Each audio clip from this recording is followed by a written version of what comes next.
Temps sec et ensoleillé sur les champs égyptiens, pourtant c'est l'hiver qui commence et avec lui arrive le moment pour les paysans d'Aboul Nomros, un village au sud du Caire, de planter leur blé. On cultive le blé pour s'en servir au lieu d'aller à la boulangerie. On utilise notre blé pour faire du pain chez nous à la maison. Jusqu'ici jugée peu rentable, la culture du blé va augmenter en 2011. La sécheresse et les incendies en Russie l'été dernier ont fait grimper les cours mondiaux. L'Égypte a donc décidé d'importer moins et de produire plus. Il faudrait 15 millions de tonnes de blé par an pour nourrir la population égyptienne. Pour l'instant, le pays en importe 40%, mais le gouvernement vise l'autosuffisance en blé pour 2017.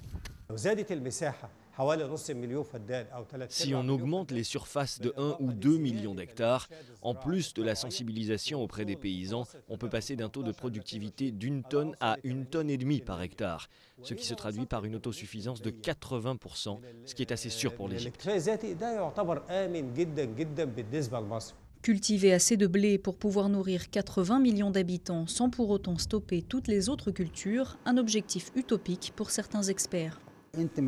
Pour être complètement autosuffisant, il nous faut cultiver plus de 2 millions d'hectares en blé pendant tout l'hiver.